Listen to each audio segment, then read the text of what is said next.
everyone, it's Pera again. I hope you all are having a wonderful day.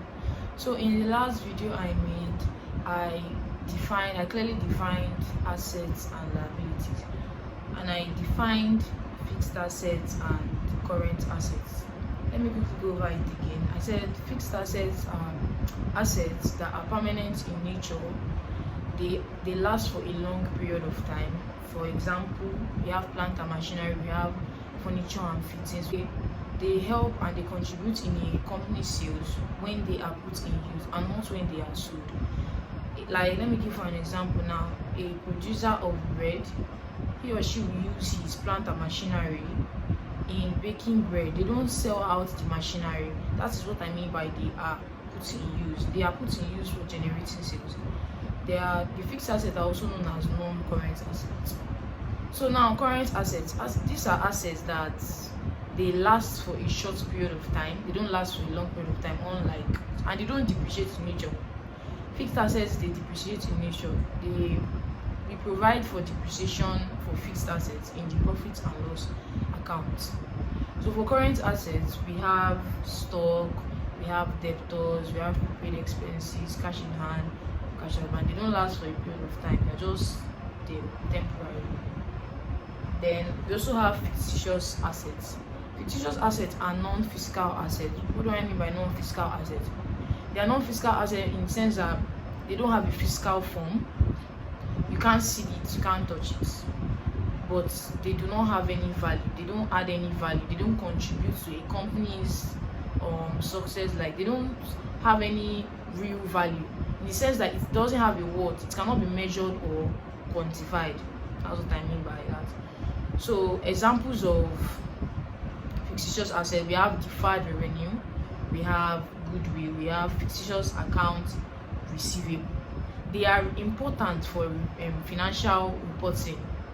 So, like, there's this word I've always kept at the back of my head. If they ask you for what are fictitious assets, you can just say they are placeholders in financial reporting. They don't add any, they don't represent any tangible value, but they are still important for financial reporting.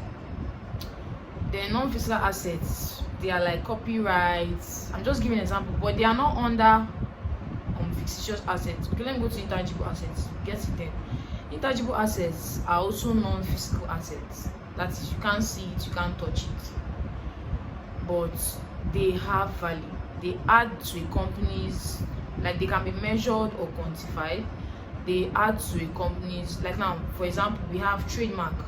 Trademark enhances a company's recognition, which in turn increase the sales of the company. You get? So intangible assets, they are non-physical assets which do have value in a company. Examples are copyright, patent, trademark, and the rest. You don't see them, but they have a way of placing value for a company. They help in the company's sales and the rest. Then we also have liquid assets. Liquid assets are assets that can easily be they can be turned into easily be turned into cash. We have debtors. Someone that's owing you. I said there are two ways of this thing. One person is a debtor, one person is a creditor. If someone is owing me money, it means now someone is owing me money, it means that person is my debtor. So it means that the person is holding my assets. That is my money, my asset. So I'll consider that person as an asset, which means the person is a debtor. So it can easily be turned into cash, because when that person gives me cash, I automatically have cash as it. So wasting, let me go to another one. Wasting assets. That's another type of asset. Wasting assets are assets that have limited useful life. They have a limited useful life. They are consumed over time. It's more rampant in mining companies and all the rest. They are mostly mineral resources like oil, gas, which are consumed over time while they are used. So now let's go to liabilities. If you don't understand, if you have any question under this asset, you can just put that down in the comment section. If you have any addition or contribution you can add to this type of asset, you can just put that down in the comment section. Or if I made any mistakes in one of the types of assets, you can comment that down. Thank you. Then we also have liabilities. Liabilities can be defined as the indebtedness of a firm to pay out money sometime in the future. It could either be current or long-term liabilities. Current liabilities usually within a year, e.g. creditors. Creditors are they don't like exceed a year. We also have short-term loans. You can apply for short-term loans. They are also under current liability. Then long-term liabilities, they are usually over a year, e.g. we have loan debentures. Under that loan, firms usually give out interest on loan.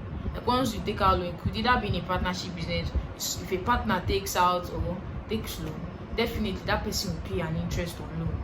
That's how they make their money. And that method, that interest on loan, it helps to reduce loan taking, because if there are no interest, someone can just take out loan and they'll keep taking loans, like, but without interest on the loan, that person will say, if I take this loan, and okay, and that reason is because of, like, it depends on the years. So that's another way of determining interest on loan. The period of time the loan is going to take. That's why I say it's usually over a year. So let's say if the loan is going to last for 5 years, that interest will be for 5 years. But if it is for like 1 year, that interest will be for 1 year. Do you understand? That's how it works. Then capital. I always love this definition of capital. Capital means the money like an investor or an individual uses to start his business. Then we have working capital. That's under the types of capital. I feel like there are many types of capital. Fixed capital, I usually mix that up with fixed assets. Sometimes all these things, but with the one I know for now, let me just tell you the one I know. Working capital and capital employed. And the way I know it is like I'll give you the formula. Working capital is just like the simplest distance. Current assets minus current liabilities. That's the formula for working capital. Then capital employed, total assets minus current liabilities.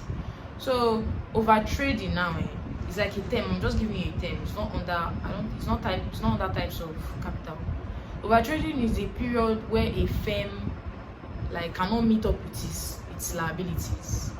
That company is said to be in an over trading. Like its working capital the person cannot meet up with his or her liabilities. That's where a company is said to be in an over trading. This is the situation whereby a firm has no working capital.